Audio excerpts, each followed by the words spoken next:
Good morning students. આજે આપણે lesson number 4 third unit start કરશું, ડાયરેક્ટ લેબર.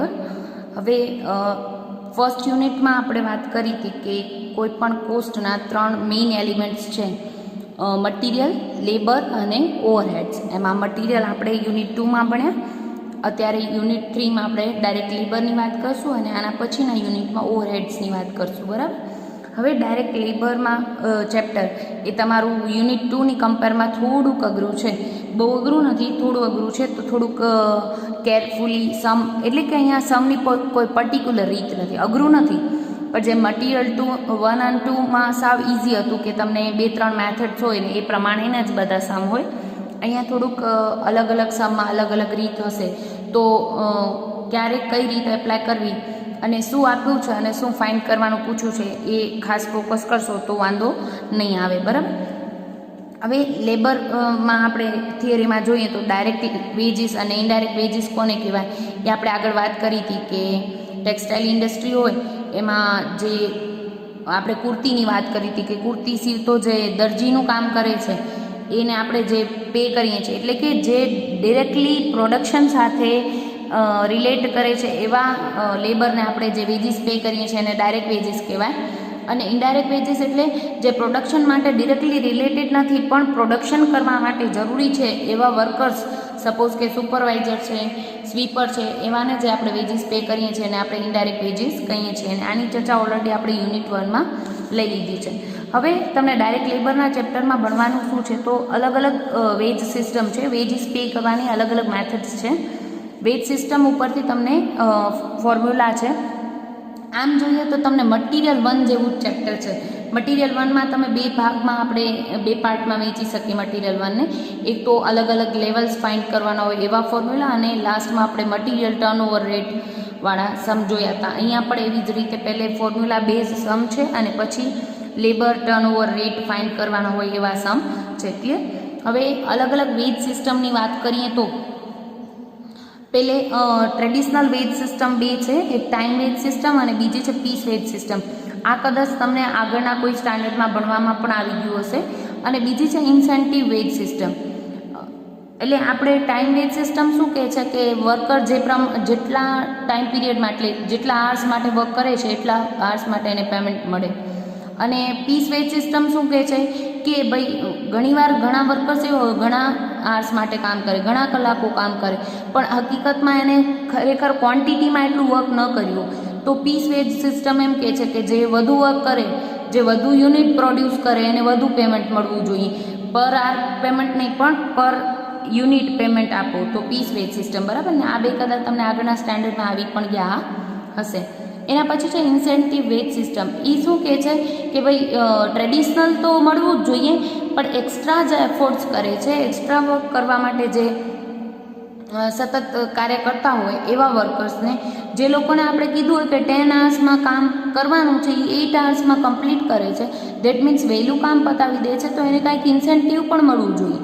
ટાઈમ વેજ તો મળવું જ જોઈએ પણ ઇન્સેન્ટિવ પણ મળવું જોઈએ. તો એ ડિફરન્ટ વેજ સિસ્ટમ છે. એમાં ઇન્ડિવિજ્યુઅલ પ્લાન્સ છે અલગ અલગ અને ગ્રુપ ઇન્સેન્ટિવ પ્લાન્સ પણ છે. ઇન્ડિવિજ્યુઅલ પ્લાનમાં જોઈએ તો હેલ્સી પ્લાન છે, રોવેન પ્લાન, ટેલરની ડિફરન્શિયલ વેજ સિસ્ટમ છે, Bedaux plan, Merrick multiple piece wage, Gantt bonus plan અને ઇમર્સન પ્લાન. બરાબર. એમાં ખાસ કરીને તમને આ 2 મેઇન ભણવાના આવે છે, હેલ્સી અને રોવેન પ્લાન. અને ડિફરન્શિયલ વેજ સિસ્ટમ અને વિડોક્સના એક ઇલિસ્ટ્રેશન કંઈક છે એ આપણે કરશું. પણ અત્યારે તમને સમના પર્પઝ માટે આ 4 તો મહત્ત્વના છે. Time wage system, piece wage system, Halsey અને રોવેન પ્લાનના સમ ખાસ પૂછાતા હોય છે. અને પછી છે ગ્રુપ ઇન્સેન્ટિવ પ્લાન. એટલે કે એક ઇન્ડિવિજ્યુઅલને ના આપો, આખા જે વર્કરનું ગ્રુપ છે એ લોકોને કાં તો પ્રોફિટ શેરિંગ આપો, એટલે કંપની એના કારણે જે વધુ પ્રોફિટ અર્ન કરે છે એમાંથી એમને અમુક પાર્ટ શેર કરો, અને કાં કો પાર્ટનરશીપ આપો. કો પાર્ટનરશીપ દેટ મીન્સ કંપનીને મેનેજમેન્ટમાં એ લોકોને થોડુંક પાર્ટનરશીપ આપો. બરાબર ને. વર્કર્સ છે એમને, એ છે ગ્રુપ ઇન્સેન્ટિવ પ્લાનમાં. પણ આ થિયોરિટિકલ બેઝ તમને આવતું હોય છે, સમ આના નથી હોતા. વારાફરતી એક આપણે લેશું. એમાં આજે આપણે લેશું time wage system, piece wage system અને હેલ્સી અને રોવેનનો બેઝ લઈ લેશું, પછી આપણે આગળ વધશું. ક્લિયર. ફોર્મ્યુલા સ્ટાર્ટિંગના 2-3 પેજ ફોર્મ્યુલા માટે રાખશો એમાં લખતા જશો. પહેલું છે time wage system. Time wage સિસ્ટમનો ફોર્મ્યુલા એવો હોય તો વિડીયો પોઝ કરજો અને સૂત્રો ખાસ ફોર્મ્યુલા લખી નાખજો. E = TT × R. શું લખશો? E = TT × R, જેનો મિનિંગ છે E મીન્સ અર્નિંગ એટલે કે ટોટલ વેજીસ. પછી TT, અહીંયા T નહીં TT લખજો, દેટ મીન્સ ટાઈમ ટેકન. યાદ રહી જશે ટાઈમ ટેકન. એને કેટલો વર્ક કરવા માટે એને કેટલો ટાઈમ લીધો છે વર્ક કરે, બરાબર, ટાઈમ ટેકન. અને R એટલે rate per R. Clear? E = TT × R, time wage સિસ્ટમનો ફોર્મ્યુલા. પછી છે piece wage system. Piece wage સિસ્ટમનો ફોર્મ્યુલા લખશો તમે TA × R. E = TA × R. અહીંયા E પણ સેમ જ છે, total veggies, earnings. TA no meaning થાય છે ટાઈમ અલાઉડ. દેટ મીન્સ આપણે એને વર્ક કરવા માટે સ્ટાન્ડર્ડ ટાઈમ કેટલો આપ્યો હતો. સપોઝ કે હું એમ કહું મેં વર્કર્સને 10 hours આપ્યા હતા અને એને 8 hoursમાં વર્ક કમ્પ્લીટ કર્યું. દેટ મીન્સ મારો TA કેટલો આવે? 10 hours. મેં એને ટાઈમ કેટલો એલો કર્યો હતો? ટાઈમ એલાઉડ, TA 10 hours અને 8 hoursમાં એને કમ્પ્લીટ કર્યું. દેટ મીન્સ TT એટલે એને ટાઈમ જે લીધો છે એને આપણે કહીએ ટાઈમ ટેકન 8 hours આવશે, બરાબર. અને ત્રીજી ટર્મિનોલોજી આવશે TS એટલે time saved. That means TA 10 hours એટલે કે મેં એને 10 hours આપ્યા હતા, TT 8 hours એને 8 hoursમાં કમ્પ્લીટ કર્યું તો 2 hours એને સેવ કર્યા છે તો આપણે એને શું કહીશું? TS કહીશું, બરાબર. એ આગળ કામ આવશે. એટલે કે પીસ વેજ સિસ્ટમનો ફોર્મ્યુલા શું છે? E = TA × R. TA means time allowed અને R means rate per R. હવે મેઇન વસ્તુ જે આપણું ટાઈમ વેજ સિસ્ટમ છે એનો ફોર્મ્યુલા TT × R અને અહીંયા શું થઈ જાય છે? TA × R. પણ પીસ વેજ સિસ્ટમમાં જો તમને આર્સની ઇન્ફોર્મેશન હોય તો આ ફોર્મ્યુલા TA × R. પણ ઘણીવાર કેટલા યુનિટ પ્રોડ્યુસ કર્યા એની ઇન્ફોર્મેશન હોય તો તમારે બીજો ફોર્મ્યુલા છે પીસ વેજ સિસ્ટમનું W × R. That means E = earning, total wages = W. That means total number of unit work ઉપરથી યાદ રાખશો W. Number of unit work એ એમ્પ્લોયીએ એ લેબરે કેટલા યુનિટ વર્ક કર્યું છે, બરાબર.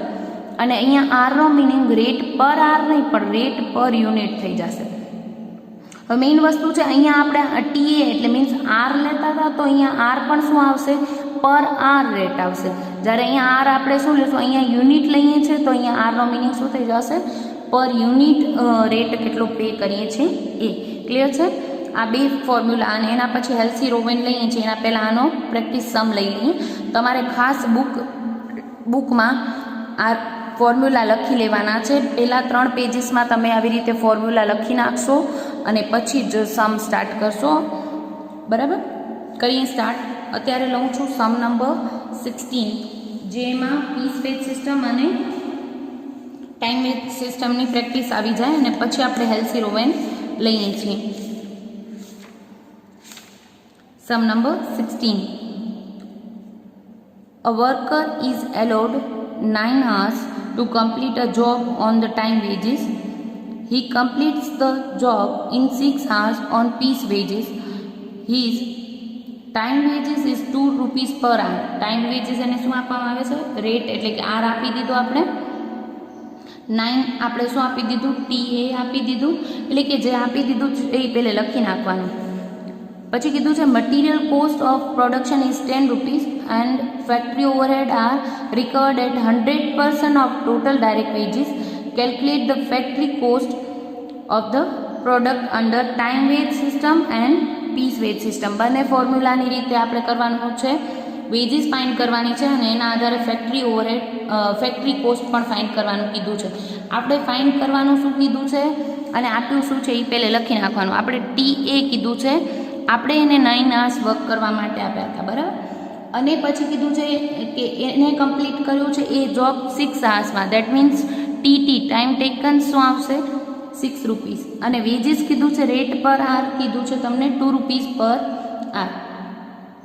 ક્લિયર? આટલું આપી દીધું છે. અને પછી આપણે કીધું છે ફેક્ટરી કોસ્ટ ફાઇન્ડ કરો. હવે ફેક્ટરી કોસ્ટ શું છે? તો કે આ વસ્તુ યાદ રાખજો કારણ કે અત્યારે ભણશો તો તમને સેમ ફોરમાં પણ આ વસ્તુ કામ આવશે. હું ફોર્મેટ લખું છું, બરાબર. ફેક્ટરી કોસ્ટ કેમ આવે? તો કે મટીરિયલ પ્લસ ડાયરેક્ટ લેબર કરીએ આપણે એટલે આપણે મળે પ્રાઇમ કોસ્ટ. પ્રાઇમ કોસ્ટમાં તમે ફેક્ટરી ઓવરહેડ એડ કરી નાખો એટલે તમને મળે ફેક્ટરી કોસ્ટ. આ છે ને બેઝ, આ કોસ્ટ અકાઉન્ટિંગનો બેઝ કહેવાય. એક મેઇન ફોર્મેટ આવે છે કોસ્ટ કેલ્ક્યુલેટ કરવા માટે. એ અત્યારે ભણશો એટલે તમને સેમ ફોરમાં પણ આ વસ્તુ કામ આવશે. મટીરિયલ પ્લસ ડાયરેક્ટ લેબર એટલે prime cost plus factory overhead કરીએ એટલે આપણે ફેક્ટરી કોસ્ટ મળે. પછી ઓફિસ એક્સપેન્સ એડ કરીએ અને પછી આપણે સેલિંગ એન્ડ ડિસ્ટ્રીબ્યુશનના એક્સપેન્સ એડ કરીએ એટલે આપણે sales cost of good sold મળી જાય. ક્લિયર? આ એક મેઇન ફોર્મેટ છે કોસ્ટ અકાઉન્ટનું. હવે આપણે અહીંયા વાત શું છે કે ફેક્ટરી કોસ્ટ ફાઇન્ડ કરવાની કીધી છે બંને રીતે. કઈ? ટાઈમ વેજ સિસ્ટમ અને પીસ વેજ સિસ્ટમની રીતે. બરાબર? પણ મેઇન વસ્તુ શું છે, ડાયરેક્ટ લેબર આપણી પાસે છે નહીં ને આ ચેપ્ટર જ છે ને રિગાર્ડિંગ છે ડાયરેક્ટ લેબરને. એટલે પહેલે આપણે લેબર ફાઇન્ડ કરી લઈએ, પછી મટીરિયલ અને ફેક્ટરી ઓવરહેડ આપણે આપી દીધા છે એટલે એ પછી આપણે અહીંયા પુટ કરી દઈશું એટલે આપણે ફેક્ટરી કોસ્ટ મળી જશે. પણ પહેલે આપણે શું ફાઇન્ડ કરવું પડે? Direct labour. એટલે કેલ્ક્યુલેટ કરી નાખીએ ડાયરેક્ટ લેબર બંને રીતે. પહેલે કરીએ છીએ ટાઈમ વેજ સિસ્ટમના આધારે. બરાબર?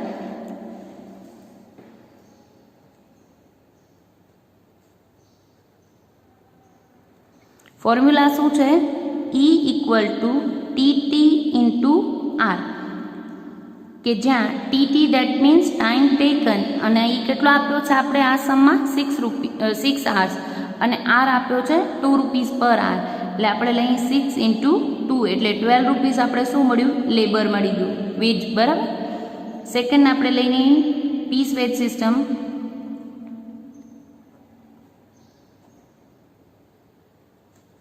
ફોર્મ્યુલા શું છે? E equal to TA into R. અહીંયા પીસ વેજ સિસ્ટમના બે ફોર્મ્યુલા છે. E equal to TA into R અને બીજું શું છે? W into R. That means unit work into R એટલે રેટ પર યુનિટ. બરાબર? પણ અહીંયા આપણે કેટલા યુનિટ વર્ક કર્યું એની ઇન્ફોર્મેશન નથી, પણ કેટલા આર્સ વર્ક આપણે એને એલો કર્યા હતા એની ઇન્ફોર્મેશન છે. એટલે આપણે કયો ફોર્મ્યુલા યુઝ કરશું? TA into R. અને TA આપણે આપેલું છે 9 hours એટલે 9 into 2 rupees per R rate આપેલો છે એટલે આપણે લેબર કોસ્ટ મળી 18. બરાબર?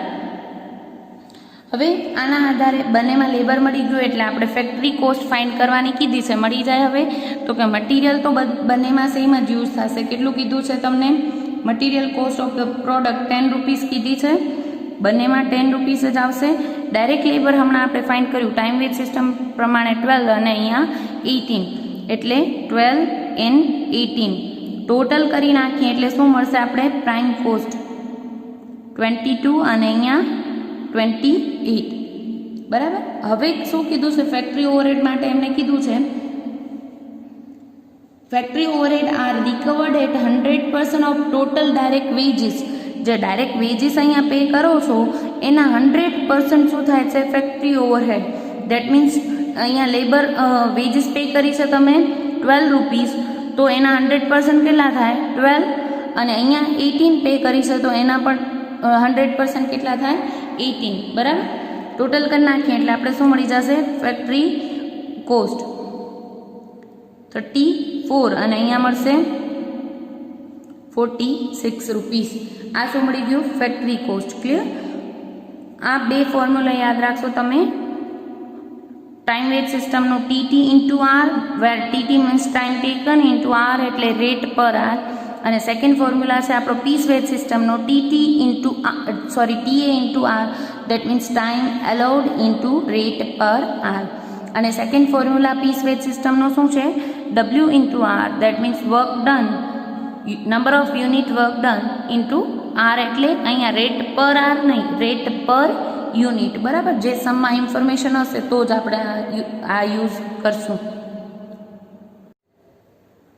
આ હતા બે વસ્તુ, ટાઈમ વેજ સિસ્ટમ અને પીસ વેજ સિસ્ટમ. હવે ઇન્સેન્ટિવ પ્લાનમાં આપણે બે મેઇન છે હેલ્સી અને રોવેન એ જોઈ લઈએ. તો હેલ્સી અને રોવેનનો ફોર્મ્યુલા જોઈએ તો આપણે હેલ્સી પ્લાન અને ઇન્સેન્ટિવ દેટ મીન્સ આપણે જે બેઝિક પે વેજીસ મળતી હતી એ તો મળશે જ, પ્લસ કંઈક બોનસ આપો એમ કે છે હેલ્સી અને રોવેન. તો લઈ લઈએ હેલ્સીનો ફોર્મ્યુલા તમે ખાસ લખી લેજો, એવું હોય તો વિડીયો પોઝ કરીને પહેલે ફોર્મ્યુલા લખી લેજો. હેલ્સી શું કહે છે કે E = TT × R, that means એને ટાઈમ વેજ તો મળવું જ જોઈએ, જેટલા આર્સ એને વર્ક કર્યું છે એટલું તો મળવું જ જોઈએ TT × R, પ્લસ એને 50% ટાઈમ સેવ કર્યો છે એના 50% જેટલું બોનસ મળવું જોઈએ. એટલે કે TT × R પ્લસ 50% બ્રેકેટમાં TS × R.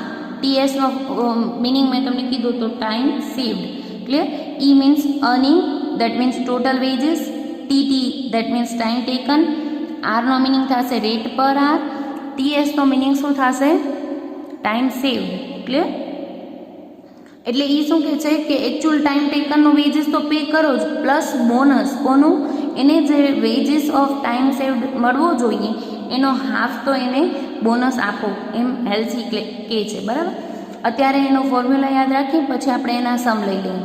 એના પછી રોવેનનો ફોર્મ્યુલા લઈ લઈએ છીએ. રોવેન પ્લાન મુજબ ફોર્મ્યુલા જોઈએ તો એ પણ શું કહે છે કે ટાઈમ વેજ તો આપો જ, પ્લસ બોનસ આપો. પણ બોનસમાં હેલ્સી અને રોવેનની રીત અલગ છે. કઈ રીતે? તો એમ કે છે E = TT × R તો છે જ સેમ, ટાઈમ વેજ તો મળવું જ જોઈએ, wages of actual time taken એ તો મળવું જ જોઈએ, plus bonus actual wages into time save divided by time allow. Time save કર્યો છે, ટાઈમ એને જેટલો આપ્યો તો આપણે ટાઈમ એલો કર્યો તો એના પ્રપોર્શનમાં જેટલો એને ટાઈમ સેવ કર્યો છે એના પ્રપોર્શનમાં એને એક્સ્ટ્રા બોનસ આપો. બરાબર? તો ડબલ્યુનો મિનિંગ થાય છે અહીંયા વેજીસ, ટોટલ વેજીસ જે મળવી જોઈએ TT × R એટલે જ ડબલ્યુ અહીંયા. એટલે ટોટલ વેજીસના ઇન્ટુ શું કરીએ છીએ આપણે TS ડિવાઇડેડ બાય TA. એટલે કે એને જેટલો ટાઈમ આપણે આપ્યો હતો, ટાઈમ એલાઉ કર્યો હતો, એમાંથી એને ટાઈમ સેવ કર્યો છે જેટલો, એના પ્રપોર્શનેટલી એને વેજીસનો જે મળવું જોઈએ એટલું બોનસ તો આપો જ, એમ કોણ કહે છે? રોવેન કહે છે. બરાબર? એટલે હેલ્સી અને રોવેન શું કહે છે? ટાઈમ જેટલો એને લીધો છે એની વેજીસ તો મળવી જ જોઈએ, પ્લસ બોનસ મળવું જોઈએ, અને બોનસની રીત બંનેની થોડી થોડી અલગ છે. એટલે એના ફોર્મ્યુલા એ રીતે આપણે યાદ રાખવાના છે. હવે સેમ વસ્તુ હમણાં આપણે સમ લીધો 16, સેમ એવો જ લઉં છું, ખાલી અહીંયા તમને લેબર કેલ્ક્યુલેટ કરવાની બે રીત બદલાઈ જશે. હેલ્સી અને રોવેન પ્લાન કીધું હોય તો કઈ રીતે કરવું. સમ નંબર લઉં છું 26A. A worker is allowed 80 hours for executing a piece of work which he completes within 60 hours. That means આપણે એને કેટલા hours આપ્યા હતા? 80 hours. TA આપ્યો 80 hours અને એને કમ્પ્લીટ કેટલામાં વર્ક કર્યું? 60 hoursમાં. દેટ મીન્સ TT કેટલો આપ્યો છે? 60. He is paid at the rate of 4 rupees per hour. એટલે R આપી દીધો 4 rupees. The material cost of production is 300 and the factory overhead are recovered at 50% of the total direct wages. Total direct wages છે એના 50% શું મળે છે? Factory overhead. Clear? 100% હતા, અહીંયા 50% છે એટલે એટલું ધ્યાન રાખશું. અને કીધું છે કેલ્ક્યુલેટ ફેક્ટરી કોસ્ટ. અહીંયા પણ ફેક્ટરી કોસ્ટ જ ફાઇન્ડ કરવાની કીધી છે. મેઇન વસ્તુ ડાયરેક્ટ લેબર તો જ સહેલું લાગશે. શું કરવાનું છે? શું ઇન્ફોર્મેશન આપેલી છે અને શું ફાઇન્ડ કરવાનું પૂછ્યું છે. બરાબર? આપણે TA આપી દીધો, TT આપી દીધો, દેટ મીન્સ ટાઈમ સેવડ પણ મળી જાય, R પણ આપી દીધો, એટલે બધી જ વસ્તુ આપી દીધી છે. અને હેલ્સી અને રોવેન પ્લાન અકોર્ડિંગ તમને ફેક્ટરી કોસ્ટ ફાઇન્ડ કરવાની છે, ખાલી લેબર નહીં. ક્લિયર? એટલે આપણે ફેક્ટરી કોસ્ટ ફાઇન્ડ કરીએ તો પહેલે ડાયરેક્ટ લેબર તો જોઈએ જ, એટલે જે આપેલું છે એ લખી નાખીએ. TA આપણને આપ્યો તો 80 hours. TT ટાઈમ ટેકન કેટલો આપ્યો છે? 60 hoursમાં એ વર્કરે વર્ક કમ્પ્લીટ કર્યું છે. રેટ આપી દીધો છે 4 rupees પર hour રેટ. અને ફેક્ટરી કોસ્ટ ફાઇન્ડ કરવાની છે, પણ ફેક્ટરી કોસ્ટ માટે આપણે પહેલે લેબર ફાઇન્ડ કરી લઈએ અને એ લઈએ છીએ હેલ્સી પ્લાન અકોર્ડિંગ અને રોવેન પ્લાન. હેલ્સી પ્લાનનો ફોર્મ્યુલા શું છે? E = TT × R. That means time veggies તો આપો જ, plus 50% of time saved, veggies of time saved. Clear? TT આપણને આપ્યો છે 60 hours ઇન્ટુ રેટ ઓફ આપ્યો છે 4 રૂપીસ પર આર 50%. ટીએસ કેટલો તો કે ટાઈમ સેવ્ડ કેટલો, આપણે એને 80 hours વર્ક કમ્પ્લીટ કરવાનું કીધું હતું, એને 60 hours કમ્પ્લીટ કર્યું. દેટ મીન્સ કેટલો મળે 80 - 60 એટલે કે 20 hours શું થાય ટાઈમ સેવ્ડ. એટલે કે ટી એ આમ કહી શકીએ TS time saved means time allowed minus time taken. 80 hours આપણે આપ્યા હતા, 60 hours વર્ક ડન થયું. દેટ મીન્સ 20 hours એને ટાઈમ સેવ કર્યો છે. બરાબર, કરી નાખીએ time saved 20 hours 4 rupees per R rate. બરાબર, 240 પ્લસ 24 80 50% એટલે આપણે મળશે 40 રૂપીસ. એટલે આપણે મળશે વેજીસ કેટલી healthy plan according 280 rupees veggies થાય છે. અને લઈ લઈએ રોવેન પ્લાન. રોવેન પ્લાનનો ફોર્મ્યુલા શું છે, E = TT × R તો છે જ, એટલે કે એને ટાઈમ વેસ્ટ તો મળવો જ જોઈએ, પ્લસ બોનસ કઈ રીતે W × TS divided by TA. Time save allow કર્યો તો અને એનામાંથી એને ટાઈમ સેવ કર્યો છે એના પ્રપોર્શનમાં એને બોનસ આપો. બરાબર, અહીંયા આપી દીધું છે ટીટી આપણે શું કીધું હતું 60 hours into 4 rupees per R rate. W that means TT × R total wages. W નો મિનિંગ અહીંયા ટોટલ વેજીસ એટલે ટીટી × R 60 × 4 એટલે મળી જશે 240 ઇન્ટુ ટીએસ આપણે કેટલો મળ્યો હમણાં 20 hour ડિવાઇડેડ બાય 80 ટાઈમ એલોડ. બરાબર, સિમ્પ્લિફાય કરી દઈએ 240 પ્લસ અહીંયા મળશે 60 એટલે તમને મળશે વેજીસ ટોટલ 300 રૂપીસ. ક્લિયર. હવે આપણે ડાયરેક્ટ લેબર ફાઇન્ડ કરવાનું કીધું, ટોટલ વેજીસ ફાઇન્ડ કરો તો આપણો આન્સર હોય હેલ્સી પ્લાન અકોર્ડિંગ 280 અને રોવેન મુજબ 300. પણ આપણે ફાઇન્ડ શું કરવાનું કીધું છે factory cost. That means last સમમાં આપણે કર્યું એ જ ફોર્મ્યુલા એ જ ફોર્મેટથી કરીએ. ફેક્ટરી કોસ્ટ કેમ કેલ્ક્યુલેટ થાય તો કે મટીરિયલ પ્લસ ડાયરેક્ટ વેજીસ એટલે શું મળે પ્રાઇમ કોસ્ટ. એમાં શું એડ કરવું પડે ફેક્ટરી ઓવરહેડ એટલે તમને મળી જાય ફેક્ટરી કોસ્ટ. અને આપણે બંનેનું ફાઇન્ડ કરી લઈએ હેલ્સી અકોર્ડિંગ કેટલું થાય ફેક્ટરી કોસ્ટ અને રોવેન પ્લાન અકોર્ડિંગ વેજીસ પે કરીએ તો આપણી ફેક્ટરી કોસ્ટ કેટલી આવે કેલ્ક્યુલેટ કરીએ તો મટીરિયલ તો બંને આ તો વેજીસની અલગ અલગ વેજ સિસ્ટમ અલગ છે, બાકી મટીરિયલ તો જેટલું વપરાતું હશે એટલું વપરાશે જ એટલે એ બંનેમાં સેમ આવશે. અને એ આપણે કીધું હતું material cost of production 300 rupees that means બંનેમાં 300 પ્લસ ડાયરેક્ટ વેજીસ આપણે બંનેની કેલ્ક્યુલેટ કરી હેલ્સીમાં 280 અને આમાં છે 300 એટલે અહીંયા લખી નાખીએ 280 અને 300 ટોટલ કરીએ એટલે આપણે શું મળશે પ્રાઇમ કોસ્ટ એટલે તમને મળશે 580 અને અહીંયા મળશે 600. ક્લિયર. હવે ફેક્ટરી ઓવરહેડ એમ કીધું છે factory overhead are recovered at 50% of total direct wages એટલે ડાયરેક્ટ વેજીસના 50% કીધા છે. દેટ મીન્સ 280ના 50% એટલે કેટલા મળે અહીંયા 140 અને અહીંયા છે 300 એના 50% લઈએ એટલે અહીંયા કેટલા મળશે 150. ટોટલ કરી નાખીએ એટલે મળી જશે ફેક્ટરી કોસ્ટ 720 અને અહીંયા મળશે તમને 750. ક્લિયર. ફેક્ટરી કોસ્ટ મળી ગયું. હવે ઘણીવાર કોઈક સમમાં એમ કીધું હોય ફેક્ટરી ઓવરહેડ અહીંયા શું કીધું તું ડાયરેક્ટ વેજીસના 50% દેટ મીન્સ આપણે 280ના અને 300ના 50% કર્યા. ક્યારેક કેમ કહેશે factory overhead are recovered at the 50% of prime cost તો તમારે કેના 580ના 50% અને અહીંયા 600ના 50% લેવાના હોય. ક્લિયર છે. આજે આપણે કર્યું 4 મેઇન ફોર્મ્યુલા અને આ 4 મેઇન ફોર્મ્યુલા યાદ રાખશો. પહેલે સ્ટાર્ટિંગમાં જ આપણું ડાયરેક્ટ લેબર જ્યાં ચેપ્ટર સ્ટાર્ટ થતું હોય ત્યાં પહેલાં 3 પેજીસ તમે મૂકી દેજો ફોર્મ્યુલા માટે અને જ્યાં જ્યાં મેં ફોર્મ્યુલા સમજાવ્યા છે ત્યાં વિડીયો પોઝ કરીને પહેલે ફોર્મ્યુલા લખજો અને પછી સમ કરી લેજો. બરાબર ને. આજના પ્રેક્ટિસ સમ આ જ મેથડના તમને મોકલી આપવામાં આવશે. Thank you.